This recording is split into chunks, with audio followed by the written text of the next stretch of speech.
Celso Arruda, prazer em tê-lo aqui. Viajando muito, né? A crise... Tem que dar atrás do dinheiro, né? A crise faz escorrer mais, né? Para tentar pagar as contas. O nosso convidado aqui hoje é o Cristiano Carrion. É um parceiro nosso lá da Método, tem escritório jurídico, especializado em direito empresarial, direito de sucessão empresarial, né? E tributarista renomado. Trabalha conosco, nós temos parceria há bastante tempo, porque embora o falecido Roberto Campos diga que parceria seja coisa de viado, mas nós, na nossa profissão, nós temos que ter, quanto mais parceria com gente competente, mais nós ganhamos. O Roberto Campos disse isso, eu li muito o Roberto Campos, mas essa aí eu não sabia. Dizia isso.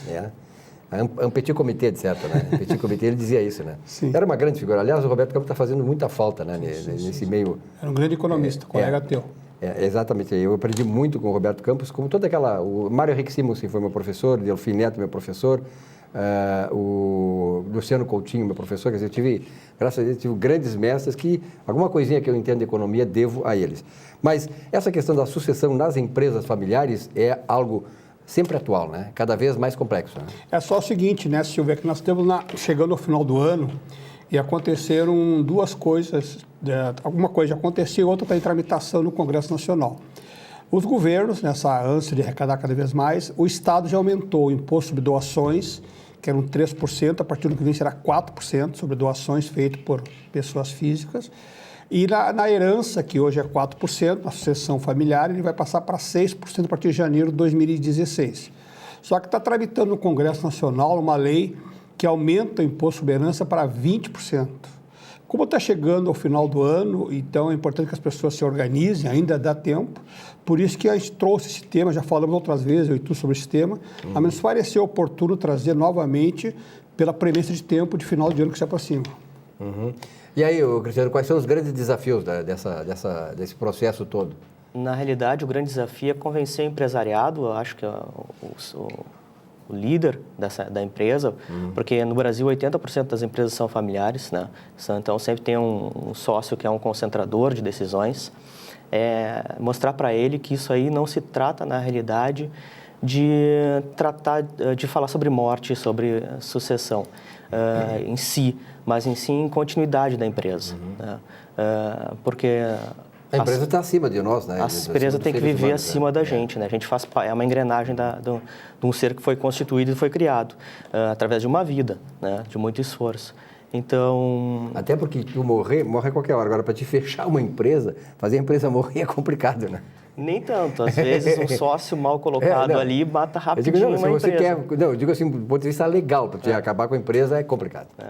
Então, convencer o empresário que isso é uma medida que ele tem que estar atento, além do impacto tributário, que pode ter um planejamento, antever essas questões de redução da carga tributária que vai ter uma sucessão, mostrar para ele que ele tem que preparar a sucessão e organizar a situação da empresa dele para viver no longo prazo. Porque 80% das empresas, também nessa média de 80%, 70% das empresas não passam da segunda geração. Né? E para a terceira geração e quarta, então, é irrisório a quantidade. Mas já não há uma conscientização do empresariado, digamos assim, antigamente o camarada, porque era da família, ele normalmente já assumia um cargo e ia dirigir a empresa. Hoje existe, pelas grandes empresas que eu conheço, e trabalhei em algumas delas, fizeram esse processo de transmutação de uma geração para outra. Hoje estão na terceira, quarta geração, né? Eu cito sempre o exemplo da RBS, eu trabalhei na RBS há muito tempo, e lá se fez, não sei como é que está a empresa, mas se fez, hoje está na terceira geração. O Duda Melzer assumiu como presidente hoje, ele já é da terceira geração, é neto do Maurício. Então, as empresas, de modo geral, elas estão conscientes, né, de que é preciso esse processo de qualificação do... Com certeza, mas aí é um exemplo de uma empresa de ponta, uma empresa líder de mercado. E isso que a gente está falando aqui, que a gente trouxe ao debate, é uma situação que afeta não só as grandes corporações, mas o pequeno e o médio empresário que tem patrimônio, que tem uma empresa que constituiu aquele patrimônio durante a vida e que numa eventual doença ou uma eventual infelicidade de um passamento, às vezes acaba entrando porque o filho não está preparado ou a esposa, acaba entrando às vezes uma nora, às vezes entrando um cunhado e começa a afetar as decisões empresariais e prejudicar, né, a própria corporação. Então, tem a questão do planejamento tributário, com certeza, é uma economia. Tem a questão da blindagem também, vamos chamar de blindagem, eu não gosto muito desse termo, mas é um termo que se usa, que o pessoal entende, né, contra, vamos dizer, surpresas de execuções, penhor online, tem essas vantagens todas também, né, com certeza. Mas a gente tem que pensar a empresa no grande aspecto e envolve daí direito de família, direito tributário, direito societário. São vários aspectos que esse assunto envolve e são bem complexos. Até assim eu interromper um pouquinho, Cristiano, aqui. Nesse trabalho que a gente faz em parceria, a semana passada eu estive no interior, atendendo um cliente nosso, e surgiu um fato bem interessante, vai muito ao encontro do que o Cristiano está dizendo. As empresas, elas são constituídas por pessoas, eu sempre digo isso, né? E a sucessão empresarial, ela tenta buscar perpetuar essas empresas. E às vezes ela se depara com coisas bem interessantes, porque as empresas nunca são balancetes, são números, elas são pessoas. E numa reunião dessa, eu fui com uma família, né, do interior, e surgiu um assunto bastante, até para mim foi muito gratificante eu aprender isso. Eles têm 3 filhos, e um dos filhos tem o síndrome de Down. Como é que fica essa situação? Foi uma pergunta que me fizeram, daí eu tive que recorrer aos meus parceiros para estudar como é que fica o direito dessa pessoa. Então é muito claro, numa herança, o direito, o Cristiano pode me corrigir, ele é igual a todos os demais irmãos, não tem, porque está segurado no Código Civil. Agora, na sucessão, tu consegue organizar uma maneira de proteger este filho, mas também, ao mesmo tempo, uma coisa não exclui a outra, proteger a empresa. Então, são situações que se apresentam todo dia nas empresas que cabe ao empresário, sim, organizar a sucessão da sua empresa previamente. Se dizia sempre aquela velha frase, se resolvia a sucessão empresarial ou na antessala UTI ou no cemitério.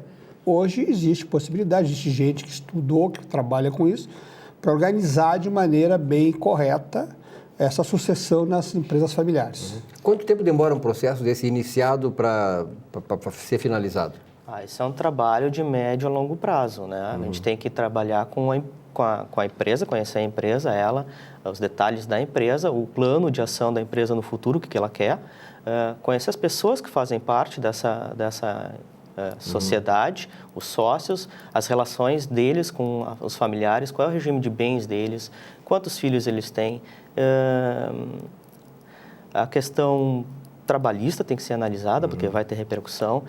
Analisar qual patrimônio deve fazer parte qual patrimônio pessoal deve eventualmente fazer parte de uma empresa que vai ser constituída, porque existem os bens que são empenhoráveis, então não tem por que botar dentro de uma empresa. Então são várias relações que a gente tem que ir trabalhando e conscientizando toda a estrutura, como a gente fala up-down, de cima para baixo, para que a coisa, quando vier a ser necessária, seja execuível, né? Porque existem também as doações ineficiosas, que a pessoa dispõe mais do que deveria e é ilegal, não pode, prejudica um dos herdeiros legítimos, desconsidera um filho sócio-afetivo.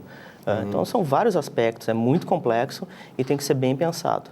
Eu acho importante trazer mais seguido, viu, Celso, vocês aí, enfim, um de vocês, sempre para tratar um tema específico disso, que para esclarecer muitas pessoas que, de repente, você, empresário que está aí, daqui a pouco se despertou para isso, né? Importante. Como é que ele faz um contato, está interessado, digamos assim, num processo de sucessão na sua empresa? Na verdade, assim, né, ele pode contatar diretamente com a minha empresa, lá que é a Método Consultoria, né? Tem o nosso site, desculpe que eu estou com um problema hoje de dicção, isso que nem tem o jogo do Grêmio ainda, né? Terá só à noite. Mas é www.grupométodo.com.br e tem o escritório do Cristiano, que é... O nosso escritório é Carrion Advogados, né? Tem o site também carrion.com.br ou pelo telefone 3371-2030. Tá certo. Outro dia nós vamos fazer um programa um pouco mais expansivo, né, com relação a isso, porque é um assunto realmente importante. A gente se preocupa muito com as nossas empresas, que nós temos empresas tradicionais, que graças a Deus acho que o Rio Grande do Sul tem uma tradição de que ele se porta bem nessa mudança, né? Cristiano, obrigado pela tua presença aqui. Um grande abraço. Celso, um abraço, até a próxima. Sucesso. Rápido intervalo, já voltamos.